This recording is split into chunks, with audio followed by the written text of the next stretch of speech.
Excellent. All right. Again, welcome everyone to Mila reading group on graph representational learning. Today, we are very pleased to welcome Petar Veličković, who is a staff research scientist at DeepMind and also affiliated lecturer at the University of Cambridge and associate of Clare Hall, and also appointed scholar for geometric deep learning at Alice. He holds a PhD in computer science from the University of Cambridge that he obtained under the supervision of Pietro Leo.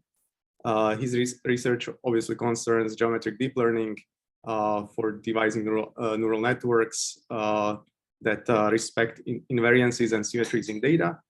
And within this area, he focuses on graph representation learning and its applications in algorithmic reasoning and also computational biology.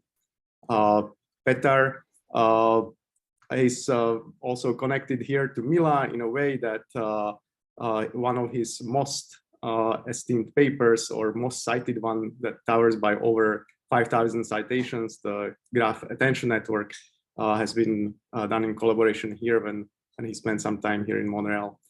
So that's why we are especially happy to welcome him here today and give us the view into the future of algorithmic reasoning with neural networks. Thank you, and the floor is yours, Petar. Perfect. Thank you so much once again, Ladislav, Christopher, and Michael, for inviting me to speak at Mila's graph reading group. This is my, I think, 4th or 5th time speaking at this graph representation group. It is a great pleasure to be back, even virtually, at Mila again. And I hope that today, once again, I will be able to tell you some things and some directions that I'm thinking of recently that you might find interesting. We're going to be talking about what it means to neuralize the operations that a computer scientist might have historically done manually. And specifically, I'm not just going to be telling you about a research vision. I'm going to be telling you what are the specific ways in which we are propping up and executing that vision so far, so that hopefully there is some inspiration for future work that you might wish to also do in the area. So, as probably expected, in this talk, you will be hearing about classical algorithms. We'll be discussing the kinds of computational routines that you might find in a typical undergraduate computer science textbook. So expect things like pathfinding, dynamic programming, sorting, searching, but also interesting data structures such as search trees or heaps and stuff like that. However, obviously, we are still talking about all of these things in a deep learning context. So there will be various ways in which we can take these classical algorithmic concepts and plug just a little bit of neural spice in them.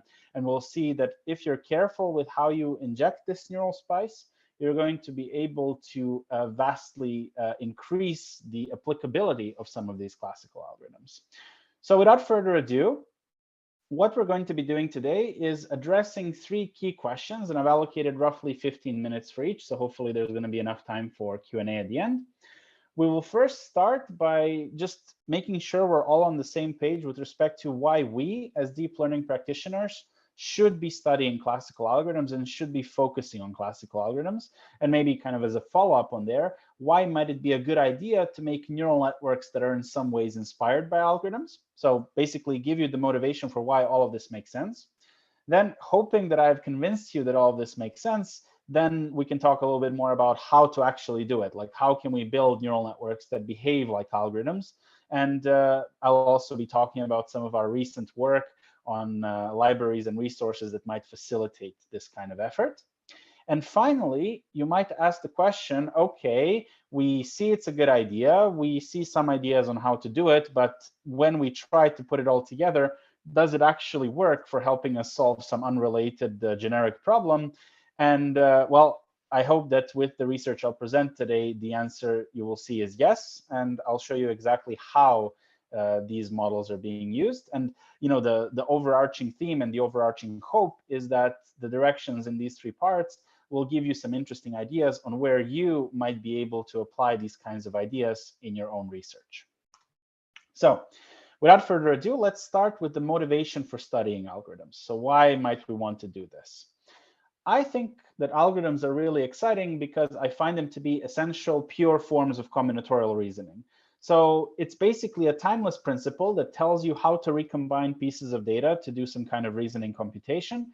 And the principles are so rock solid that they will remain relevant no matter what the model of computation is that you're using. So whether you're using a CPU, GPU, TPU, or even in the future, if we fully transition to quantum computation, it is very likely that you'll be discussing and reasoning about what you're doing on that model of computation by using algorithms. And it also allows us to look at problems that are reasoning problems in a way that's completely decoupled from any form of perception, which is where neural networks traditionally tended to shine. And they also have many other properties that are super favorable. They trivially strongly generalize. When you write an algorithm by observing a few interesting examples of that you can write on your whiteboard, the algorithm you wrote down will typically work and be correct, even when I increase my input by a factor of 20. Then the way in which they're written down usually allows you to compose different algorithms together and basically exploit this notion of subroutines, which is a pretty awesome way to inject compositionality in what you're doing. And usually, because of the way we reason about them, you can usually rigorously prove that they are correct and also even give some performance guarantees for how quickly they're going to run or how much memory they're going to use. And also, as another direct consequence of the usual pseudocode way in which we write them down, they are trivially interpretable. Okay? So if you look at all these properties, strong generalization, compositionality, interpretability, and you look at the weak points of neural networks, you can almost find a sort of one-to-one correspondence. Like it's almost like algorithms tend to do really well all of those things that neural networks tend to do really poorly. And whenever there's that kind of dichotomy, it's a pretty good signal that if we try to do anything to bring the two sides closer together, it might be a win-win situation for everyone. And just personally, this particular direction of algorithmic reasoning hits very close to home because theoretical computer science, algorithms, and competitive programming are basically what drew me into computer science in the first place when I originally started my undergraduate degree. So it's something that personally drives me quite a bit, and I'm sure that there's some people in the audience who have also had a chance to try some of these events in the past that might relate to them. Okay, so now that we sort of understand why are algorithms by themselves important, in order to illustrate why it might be a good idea for us to think about algorithms, I'll show you how it feels like to actually take some of these reasoning procedures that we've built over the years and try to deploy them in the wild. Okay, so let me start with a very simple example. I am going to ask you to find me the optimal path from A to B. This is the exact thing that I'm asking you to do. Now, if you are a theoretical computer scientist and you read something like this, you will very quickly, very diligently pull out your Dijkstra hammer and formulate, your input as this weighted graph where edges correspond to different weights of different links in your paths. And you'll run Dijkstra's algorithm over this graph to render this shortest path tree highlighted in red, which tells you of all the possible shortest paths starting from a particular source vertex. So, this is probably a very standard way in which a theoretical computer scientist would approach the pathfinding problem. However, I hope you can see how the theoretical computer scientist saw this question and subtly assumed a lot of things, right? First of all, when someone asks you in the real world to find the optimal path from A to B, usually they are dealing with an input which is not this very nice, well-specified graph. They're actually dealing with, say, a real-world traffic network, which has a flurry of interesting complexities hidden in the raw data that you observe, right? You have all different kinds of traffic conditions, traffic jams, traffic lights, roadblocks, changing weather conditions and whatnot that can all actively influence the flow of traffic and therefore, impact what could be the amount of time needed to traverse a particular road, right? So asking optimal path from A to B and then pulling out Dijkstra's algorithm to solve it usually hides the complexities of the real world problem, which we have to somehow convert into a graph on which we can run the algorithm. Another subtle question, which I want you to keep in the back of your minds as we go on through this talk, is when I ask for the optimal path, what do I actually mean? Do I mean shortest path, as in the shortest amount of road covered? Do I mean the shortest in terms of the shortest amount of time necessary to cross it? Do I mean optimal in the sense of reducing overall congestion for everyone or reducing pollution? You know, all of these things are different ways to state what an optimal path actually is. And in the real world, we might not necessarily make a correspondence between the optimal path and the output of just Dijkstra's algorithm. So another question to ask is Dijkstra's algorithm actually enough to answer the question of the optimal path? But okay, I just want you to keep that second part in the back of your minds for now. So let's ignore the issue of I might need more algorithms than one or more complicated versions of algorithms, and just assume that by optimal, I mean shortest path. So Dijkstra will provably solve that problem for a particular abstract input. But we still have to, if we're solving a real world instance of this shortest path problem, we still have to map this complexity of the real world to this graph structure on which we can run the algorithm. And this is typically a task that is done by humans or by heuristics that are also designed by humans. So basically, there is this part where you have to go from this complex raw data to this very nice symbolically structured data. And can we actually ever hope to manually or heuristically do this in a way that is actually representative of the real world?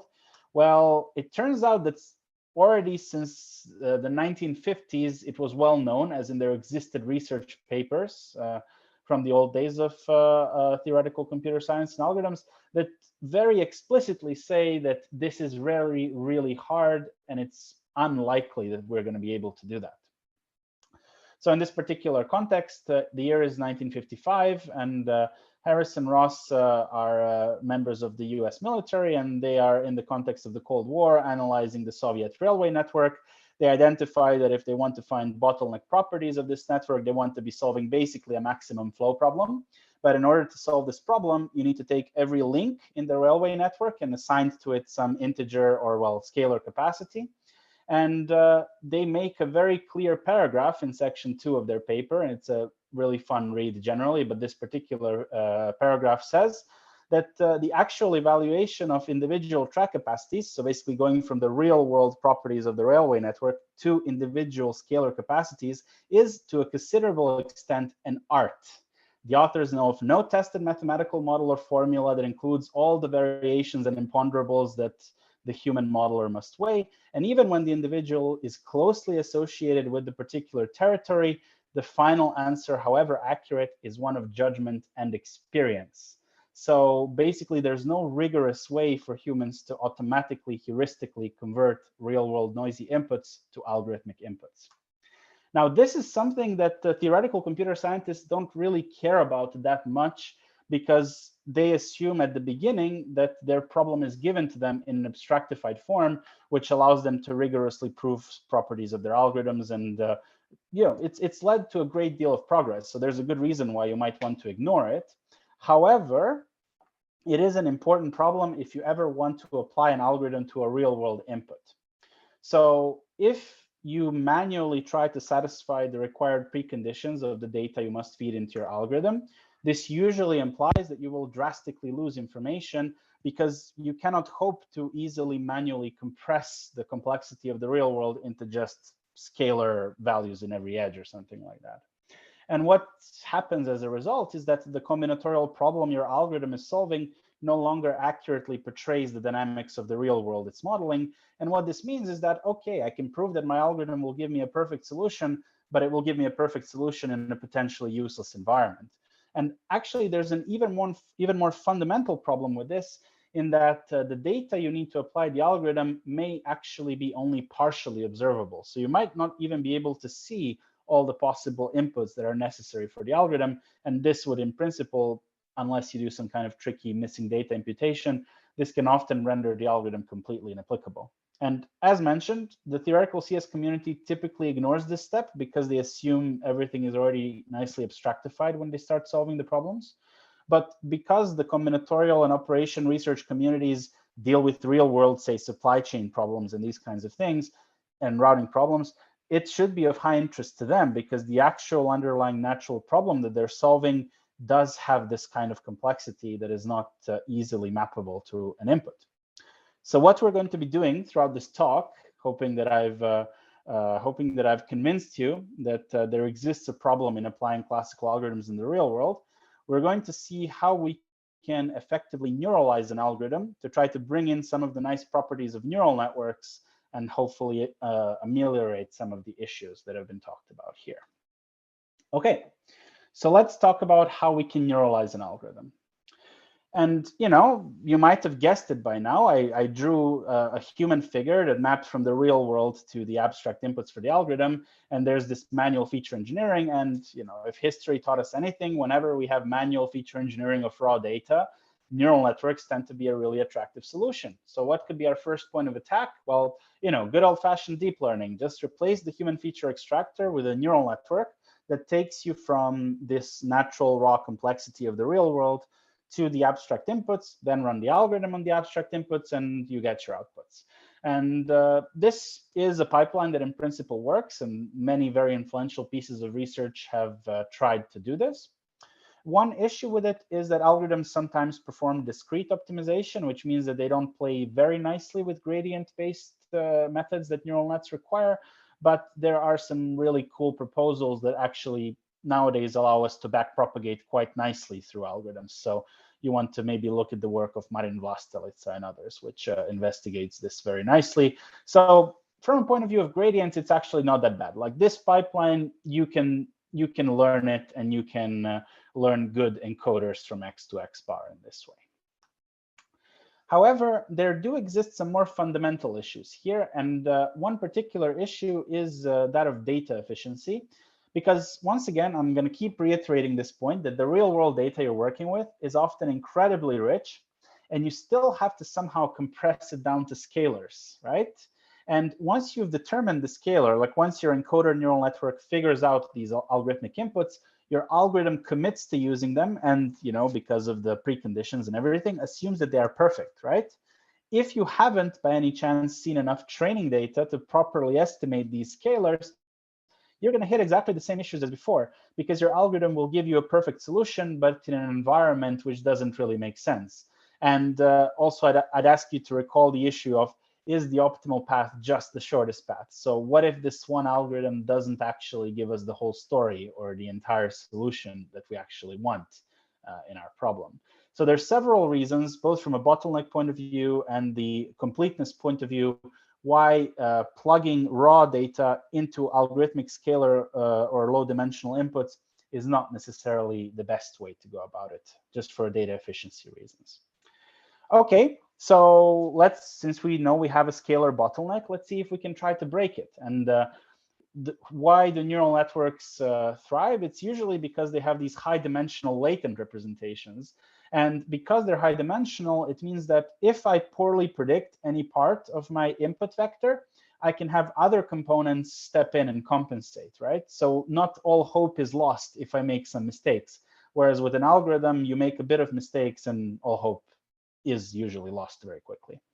So to break this bottleneck, we will replace the algorithm. So previously we had the algorithm taking us from the middle part to the outputs. Now we replace the steps of the algorithm itself with a neural network that operates in a high dimensional space.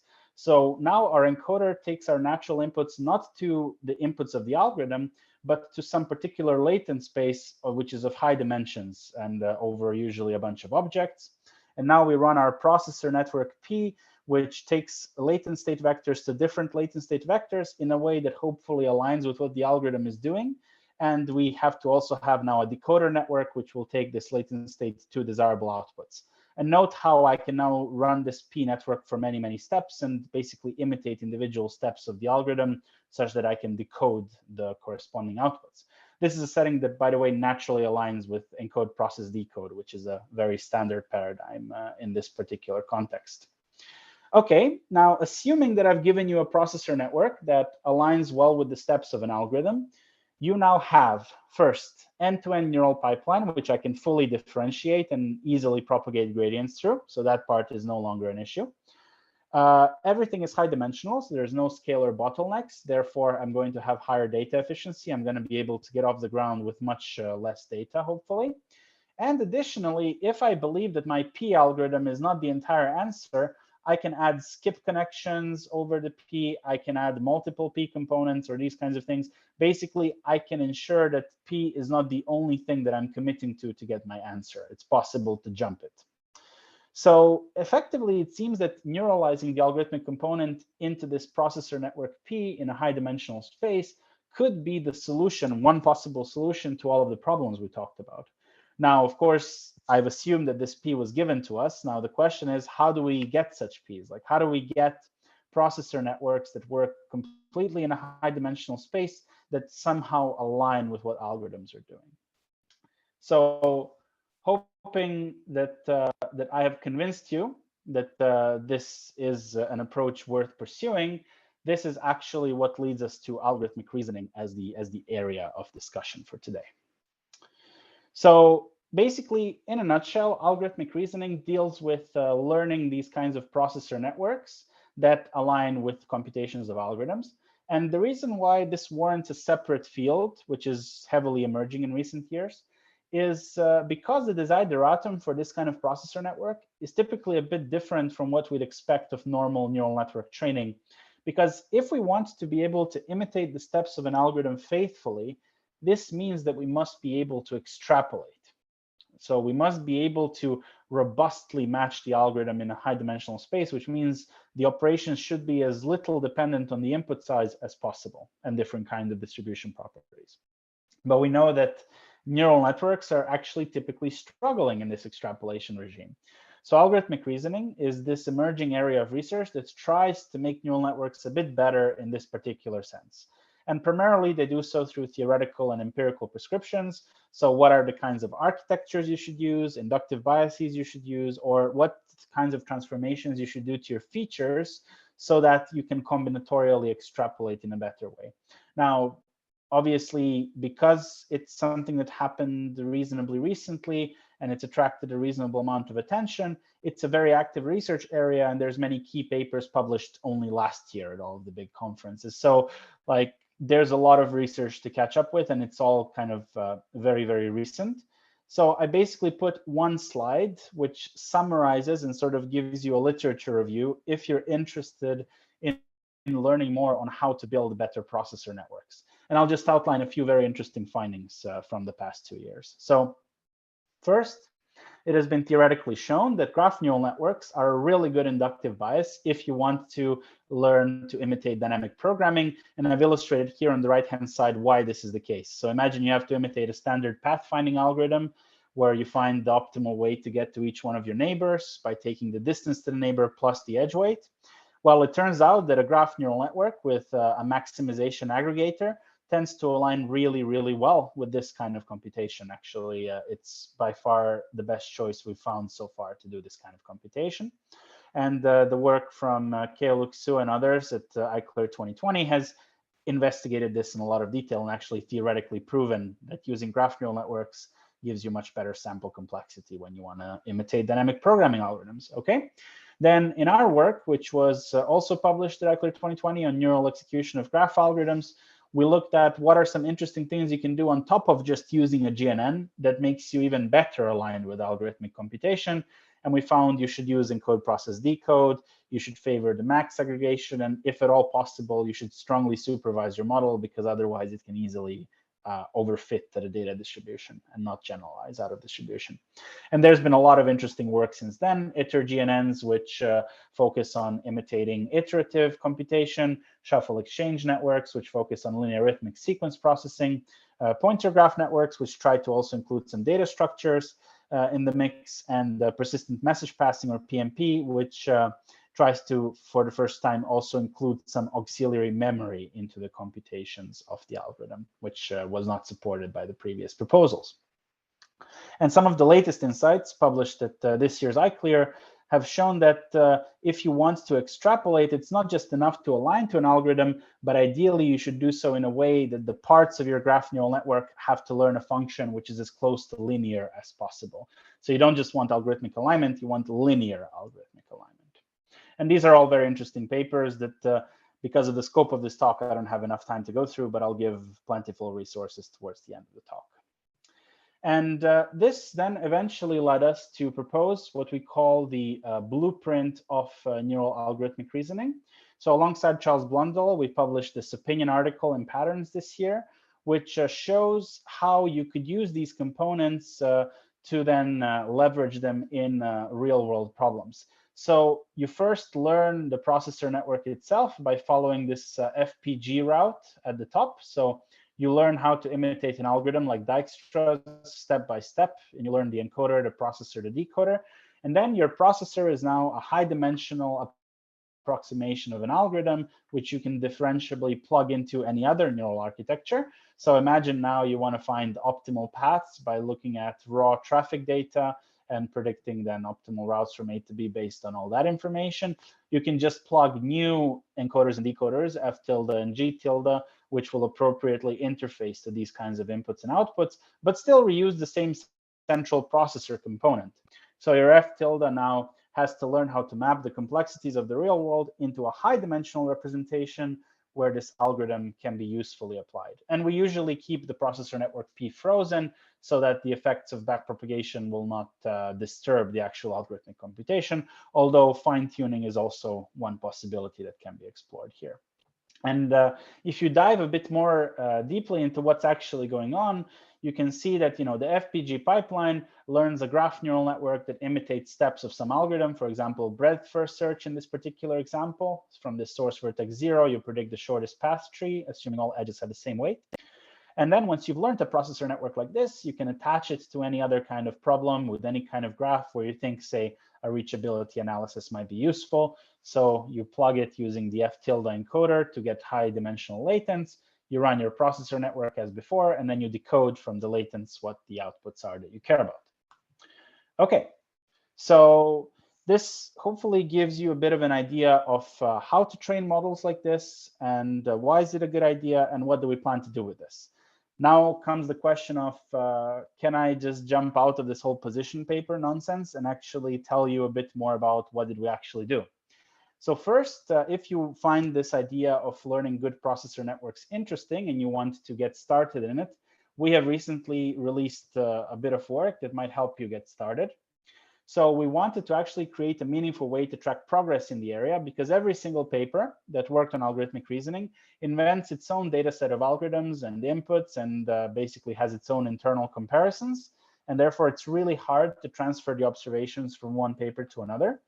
And we looked at, OK, what's the most standard benchmark we can use to track progress in this? And if you've done a undergrad computer science degree, you might be familiar with the Introduction to Algorithms textbook, or CLRS 3 for Corman, Lacerson, Rivest, and Stein, who are the authors of this book. And this is usually regarded as the textbook for algorithms that is taught at most universities worldwide. And it contains descriptions of basically a very standard basis of algorithms that any typical software engineer might use during their career.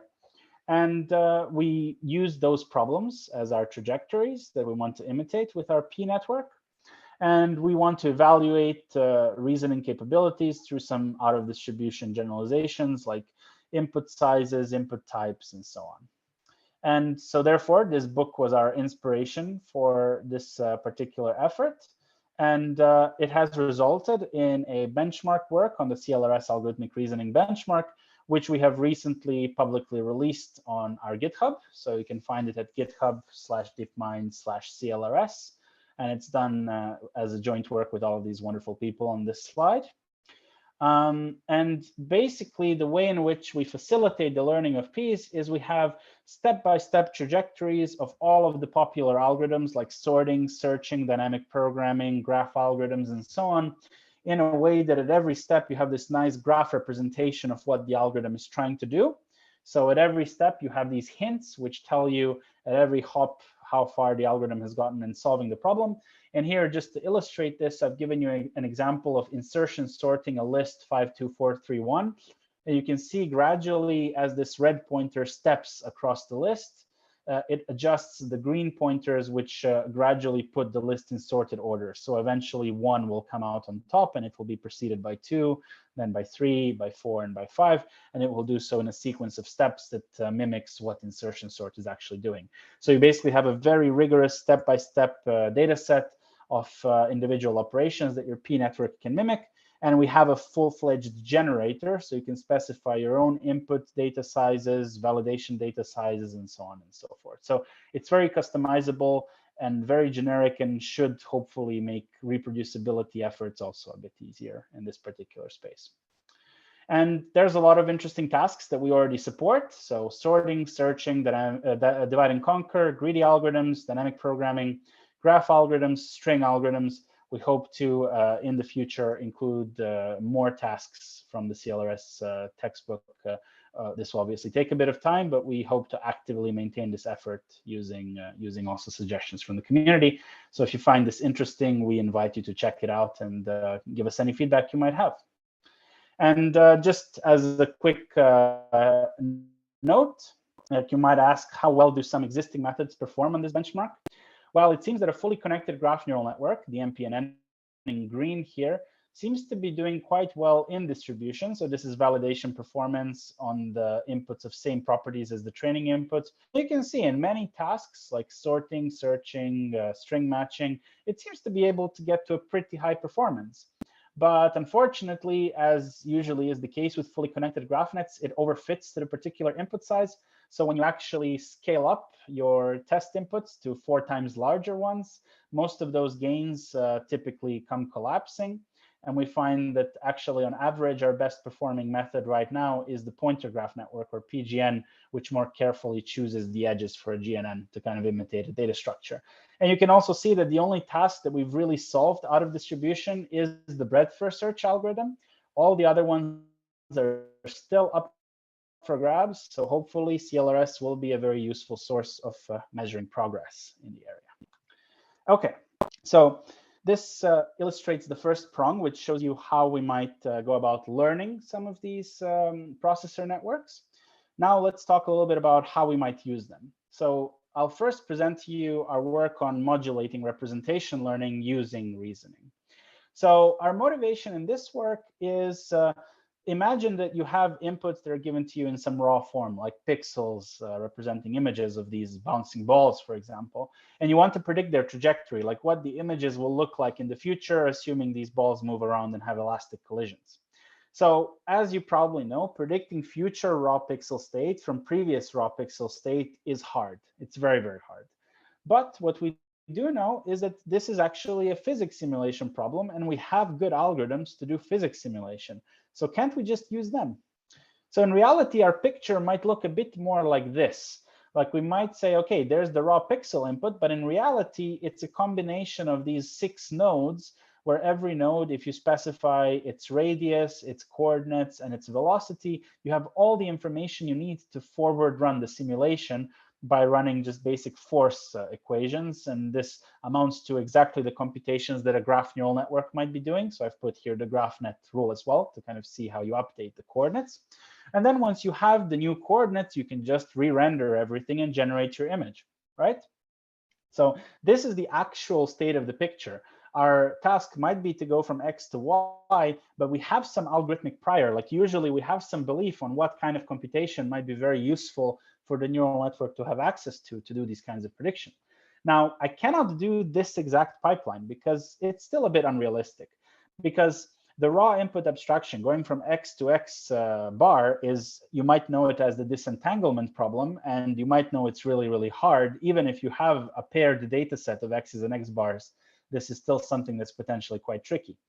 Then in this case, OK, we have a nice, clear physics simulation algorithm. But in many cases, as we said, the algorithm may not be the whole picture. So for this pipeline, this bottlenecked pipeline through the algorithm to make sense, the algorithm, the squiggly line, would have to be perfect for the problem you're solving. And that's not always the case. And also going back from the updated X bars, the Y bars, to the outputs Y necessitates some kind of differentiable renderer. So either I need to give to you a renderer, or you must be able to learn it from another aligned data set. So every single step of the way is potentially unrealistic. However, we still have this high-level bias. There exists an algorithm that we would like to use. So maybe we should do it in a way that's more mindful of the fact that we're doing high-dimensional neural network computation. So that leads us to the reasoning modulated representations paper, which we got into an ICML workshop on self-supervised learning as a spotlight this year. And the general idea is we leverage exactly the algorithmic reasoning blueprint. We first learn this FPG pipeline at the top, which learns a high-dimensional approximation of the physics simulator. And then once we have this pre-trained network P, which just learns to imitate the steps of the physics simulator, we can now take our pixel inputs, map them to graph inputs using F tilde, which is our new encoder. And then we run a few steps of the physics algorithm, and then we decode back the pixels of the corresponding positions from those latents. So this now allows us to stay fully high dimensional and also be mindful of the computations that the algorithm might want to do. So basically now our neural components, the ones which are trainable in the F tilde P G tilde pipeline, are already aware of the physics component, so they don't have to relearn it. So it's potentially very useful for learning better representations. And in particular, we use the slot attention encoder to extract the different objects in the scene, and then we run a fully connected GraphNet over them, which we previously pre-trained to do physics simulations from abstract data. And then we do a broadcast decoder to go from these object representations back into the full picture. And we find that if we freeze our weights by a pre-trained model, we're able to get significantly better reconstructions. And qualitatively, there's some very tiny object deformations, but the dynamics that we see between them in the actual rollout are looking quite promising. But we decided to take that actually a step further and look at the representation learning in Atari. So in this particular case, we taught our graph neural network to imitate, conditioned on an action, what would be transitions in the Atari's abstract space, which, as you know, is the Atari's RAM. So we gained access to Atari's RAM matrices, and we learned how the RAM transitions go in a high-dimensional space. And then we reused this message passing neural network to try to learn better representations of Atari pixels. Okay, and we did some standard contrastive-based learning, similarly to Ankesh Anand's work at NeurIPS 2019. And once we learned representations in this way, we froze them and we evaluated how well can we linearly decode interesting parts of the RAM that correspond to what's going on in the game. And we found that in this case, we're able to get significantly better representations, like statistically significantly better than a version with unfrozen weights on 12 out of 19 games. And on the other 7, the performance was indistinguishable. So generally, it seems to be a good idea to be mindful of the transitions that your RAM model is making when you're trying to learn from pixels. And keep in mind, I've never shown the model an aligned image RAM input. It used arbitrary RAM transitions, captured them in a neural network's weights, and then used those weights to learn better representations of the image. Okay. And finally, I'd like to tell you a little bit about how algorithmically we can improve implicit planning. And this, just as a repeat, is a standard reinforcement learning setting. Your agent plans what's the optimal way to act in an environment, and the environment returns some observations to the agent. So basically, the agent must figure out a policy which produces actions to take in every particular state in such a way that it optimizes a certain notion of cumulative reward that it receives from the environment. And the specific states and rewards it sees are governed by some transition and reward model that are usually hidden inside the environment. And in this particular setting, there exist algorithms that will actually solve the RL problem perfectly. One such algorithm is value iteration, which gradually computes values of every single state, so V of S, by iteratively applying basically the Bellman equation using the reward model and the transition model, so R and P, and the previous beliefs of the state values VT. And if you iterate this long enough, it's actually provably guaranteed to converge to the optimal solution. And you can then just extract the optimal policy by maximizing these expected values. However, in order to actually apply the value iteration algorithm, you need to know the transition probabilities P, and you need to know the reward model R. And usually these things are hidden from us. So we have only partial information, but we'd really like to apply this algorithm. And as I said before, partial observability is another place where our previously studied blueprint could potentially shine. So, okay, how would a human feature engineer actually make value iteration applicable? If you look back to our blueprint example, you could, for example, try to take all this complexity inside the Atari frame and say, okay, there's actually some interesting grid world going on there. Let me try to somehow map the image to this grid world and then run my value iteration over this grid world. And as before, this will obviously drop a lot of complexity from the inputs and the different things that might happen. So certainly won't lead you to the best possible policies, almost certainly. So as before, we will try to automate first this manual feature extraction. So to do this, we need the notion of a transition model to kind of neurally estimate how our environment is changing. So assume we use the neural network to encode our RL states into some k-dimensional embeddings. So we have an encoder Z, which takes a state and gives you an embedding of that state. Then you can kind of locally estimate what your NDP, what your RL problem looks like by using a latent state transition model, T. So this T is usually of the form, it takes a state embedding and some representation of an action and tells you what is roughly the expected state embedding of the next state after you do this. And there's many popular methods with which you can learn T, usually in the context of self-supervised learning, and specifically contrastive methods where you discriminate the actual observed triplets, state, action, state prime, from negatively sampled triplets, SA, S tilde. So once you learn this, you have access to a transition model, which takes you from a latent state representation to a next neighboring state representation. So now once you have that, you can basically build yourself a mini tree world around your current node, right? You can take your state, embed it using your encoder, and then run your transition model to kind of roll out this very interesting tree of neighboring states that are around you. Now, there's many ways you can do this. In our work, we applied breadth-first search to do this, which is exhaustive. It clearly doesn't scale with huge action spaces or thinking times, but obviously you can make it more complicated by including more interesting rollout policies, perhaps through distillation. This wasn't the main focus of our work, so we just kind of stick to this particular version, which is exhaustive. And now if I also give you a reward or value model that predicts, scalar rewards and scalar values in every node that you expand, you can now directly apply value iteration over those scalars, right? I've built you a tree of neighboring states, and I can give you R's and V's in every single one of those states. So, okay, I can now just literally apply the Bellman equation over those scalars to give me, say, a Q function that I can use to decide how to act, right? And it turns out if you do this, you recover exactly the class of models that includes TreeQN, A3C, value prediction networks, and these kinds of models, where you have some latent state representations. They get reduced to some reward values or rewards or values, and then you can run an actual RL algorithm over those values to decide which actions to take. And this is just the representation from the original TreeQN paper. So you have your initial state, you encode it to a vector, and then you run your transition model over all the possible actions to kind of expand this local tree of neighboring states. You use your value model to predict the values of all of these leaf nodes, and then you perform the Bellman equation backup to compute the Q function that you care about, and you use that to act.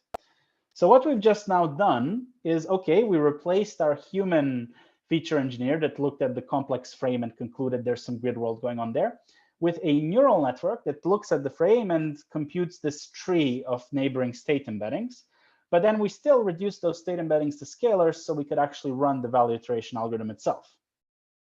This is in principle okay because the value iteration rule itself is something we can push gradients through. So the entire planner built in this way is in itself differentiable.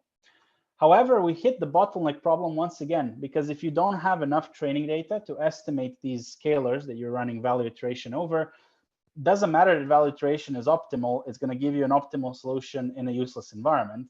So once again, and since the main point of planning techniques is data efficiency, this might potentially defeat the purpose, especially before you observe sufficiently many iterations with the environment.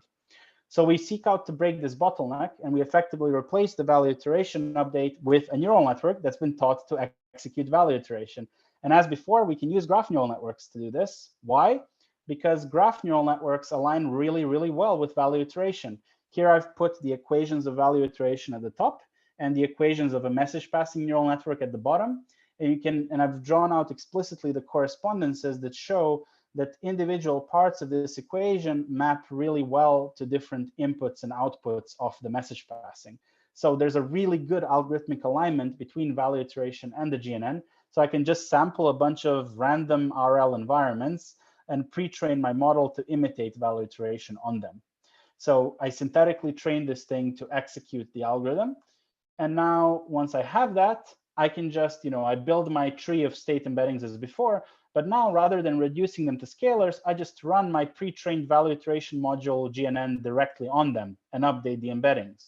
And then using those, we can update the combined embedding and produce anything you might need to do reinforcement learning, such as policies or values. And this now forms the essence of our executed latent value iteration network, or XLVIN architecture, which was joint work with Andrea Deac and others, which we have just recently got accepted at NeurIPS as a spotlight paper. And we looked at how well does it perform on very low data environments, so Atari with very few observed transitions. And you can see how XLVIN in all cases takes off way more quickly than the competing method, which is model-free in blue. But specifically, we can look at its comparison with the A3C model, which is the same architecture as ours, but it reduces the embeddings to scalars and runs value iteration explicitly. You can see, it eventually catches up once it's seen enough data, but especially at the beginning, when it hasn't seen enough data to reliably execute the algorithm on these scalars, it actually performs worse than the model-free baseline, and it takes some time for it to catch up. And obviously, in the future, we wish to be able to do reinforcement learning with way fewer interactions with the environment than we're currently doing. These kinds of performance bottlenecks could be quite impactful in those settings. And finally, I want to make a little bit of a comment on why did this model actually work. If you recall, our executor network was pre-trained and frozen, and our pixel level encoder needed to learn these rich inputs to map into the executor's latent space. And it's kind of like a human who tries to map real world problems to algorithmic inputs. So can we investigate to what extent it actually succeeded? Well, it turns out if we evaluate in some simple grid worlds, the embeddings before and after our executor GNN, so as inputs and outputs to it, and we see how well we can regress the optimal values linearly from them, it turns out that after running the value iteration GNN, we have near perfect decodability with R² basically 1. So our encoder has learned to map these inputs, these potentially complicated inputs, into a space where the algorithm can be meaningfully applied. And finally, just to make a few summary and concluding points, if you want to learn more about how to actually build good processor networks, because of the scope of this talk, I couldn't talk about this at length. I've given 2 different talks. One of them actually was given at Mila on algorithmic inductive biases. They're both publicly available, and you can check them out on YouTube or Google Drive if you want to know more just about how to build good processor networks. If you want to learn more about the implicit planning agent itself, I gave a talk at UCL, which deals with this specific issue for 1 hour. And in case graph neural networks are a bit newish to you, this is probably unlikely in this particular group, but in case you're interested, I recently also gave a 1-hour talk just on theoretical foundations of GNNs that you might find useful. And if you want to know a bit more, we actually wrote a 43-page survey alongside Christopher and a few other people on GNNs for combinatorial optimization, with one specific section that deals only with algorithmic reasoning, with a lot of references for everything that I just said here today. And that is actually it. I would like to thank you so much for listening. I'd like to thank all of my fantastic collaborators for pulling through with this work for me. And I hope it was interesting, and I hope that it might inspire you to try something interesting in this space as well. Thank you so much. Excellent. Thank you so much, Petar. And with this, we probably transition quickly to the Q&A. And we'll probably be taking questions up until Petar has to leave, which I suppose it's by the full hour, or how long do you roughly have so that we can plan? I might be able to stay maybe up to 5 minutes past the hour, but not much longer, unfortunately. Excellent. Okay, so if someone has a question, either drop it in the chat or ideally raise hand through the reaction feature of Zoom, and then we'll invite you to ask your question directly. First, perhaps I would start with a kind of high-level question. You motivated this transition to neural algorithms via the nice properties that the exact algorithms have such as the interpretability, compositionality, and performance guarantees.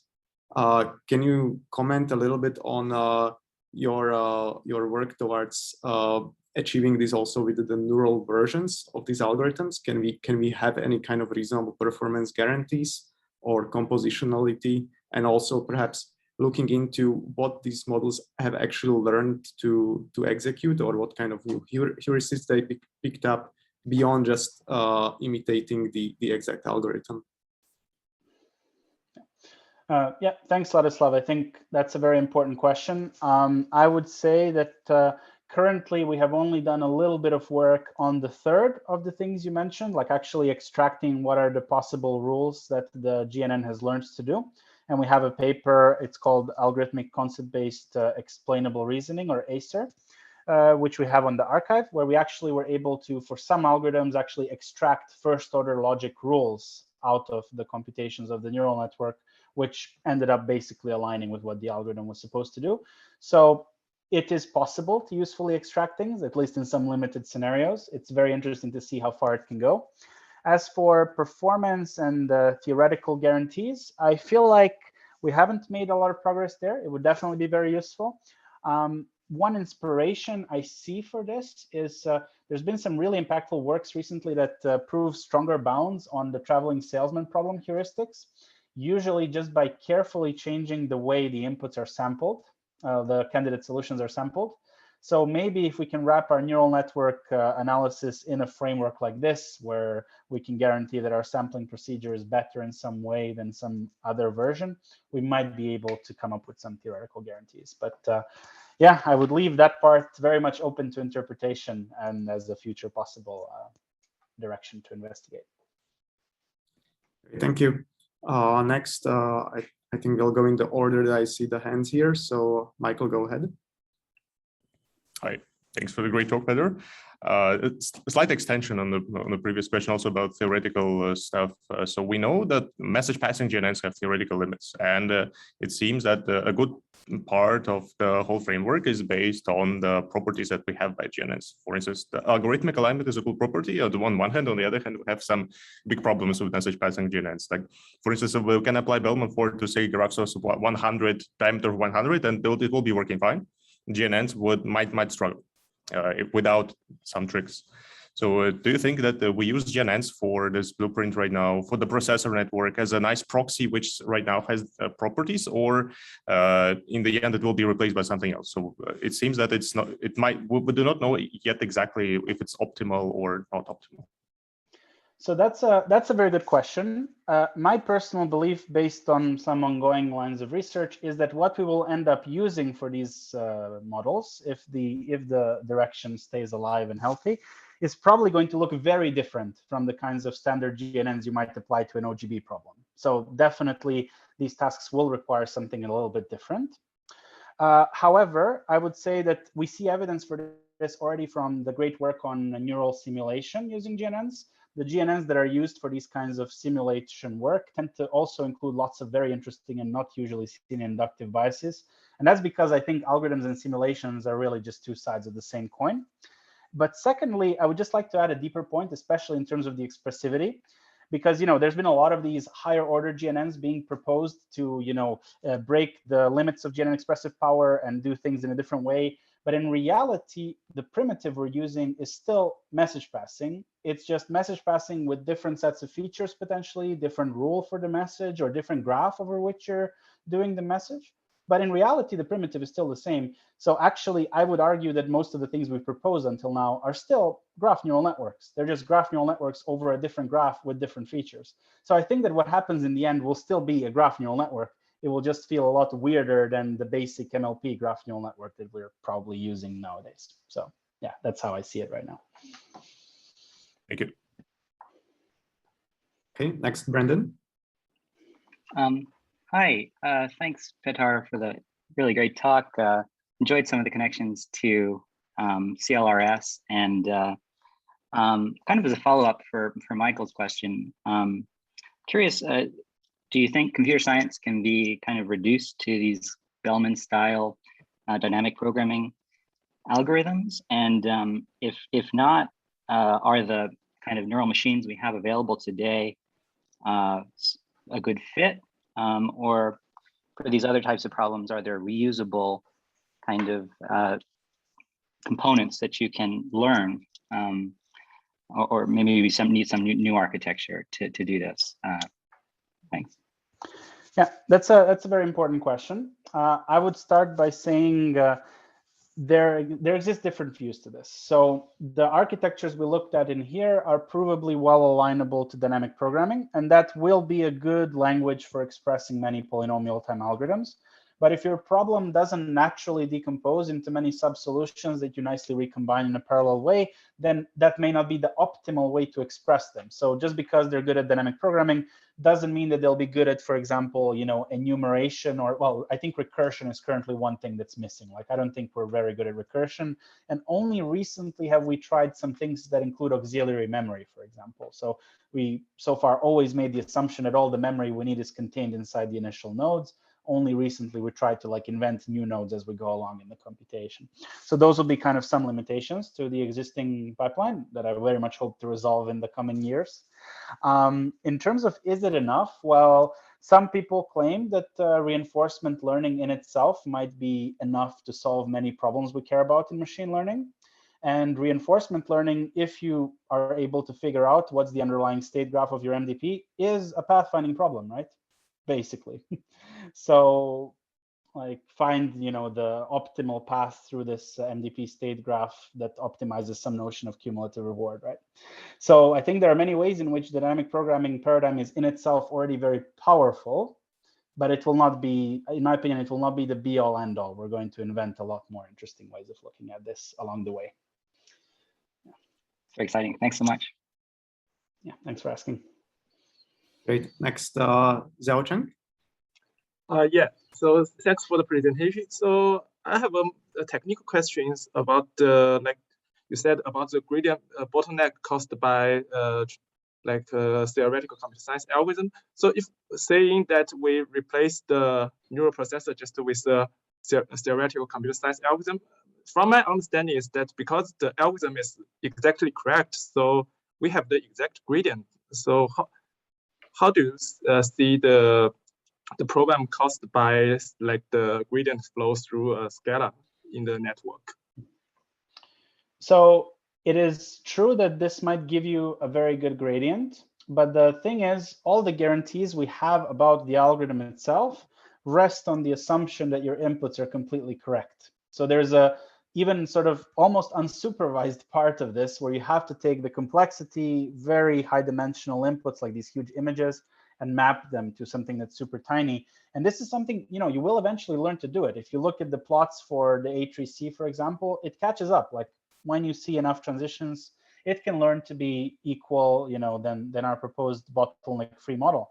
However, at extremely low data scenarios, it drops below the baseline model, which has no algorithms whatsoever, just neural net.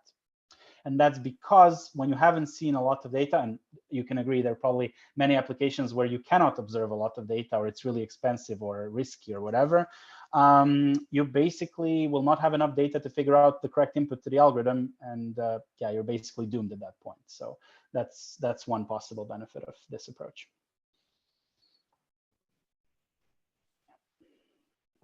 Thanks, Jason. Cool. Thanks for a great talk, Peter.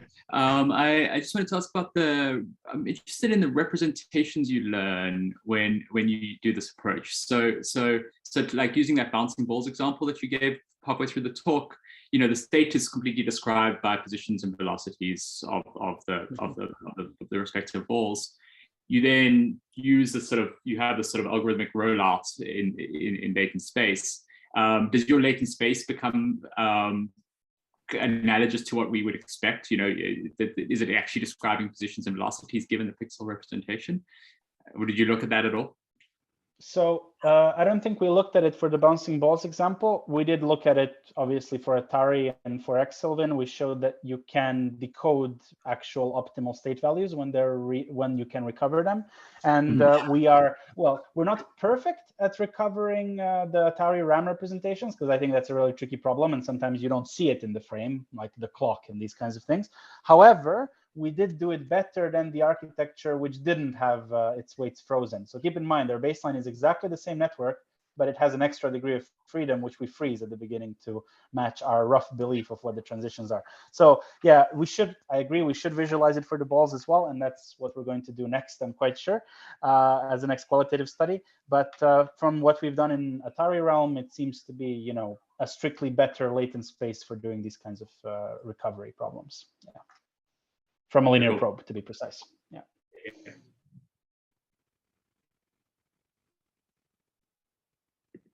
Mm-hmm.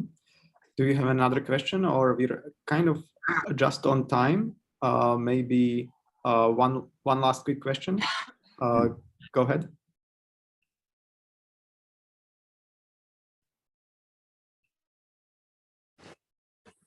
Hi, Petar.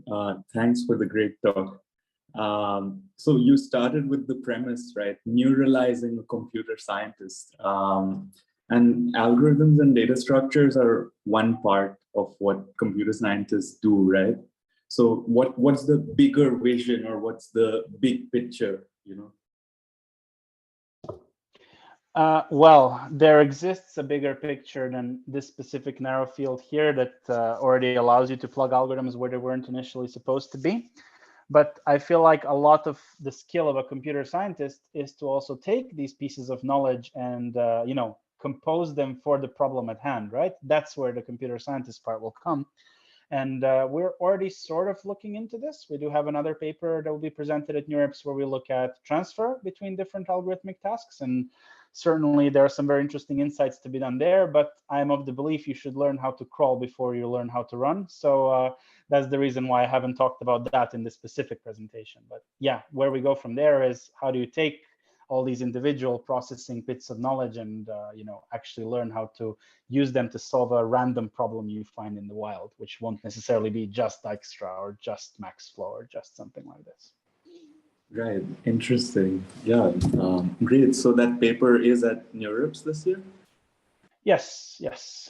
It should be. I think it just came out on the archive today. I can share the link later on in the channels. Awesome. Sounds good. Here it is. All right. I think that's around the time that we have for questions. We're 5 minutes over, and thank you, Petar, for staying for that extra questions. Really huge thank you for coming and sharing your recent exciting work, and really hope to see more on this topic as the research progresses. And as for our reading group, I hope to welcome you all next week at the same time. We'll have Matthias Fey talk about PyTorch Geometric 2.0. Thank you very much for coming, and Petar, once again, thank you. Yeah, thank you so much for having me. It's been a pleasure to come to Mila even virtually once again. And yeah, let's keep in touch. I'm curious to see if you have any interest around this. Please feel free to drop me an email, and I'll be very happy to discuss. Thank you. Bye, everyone.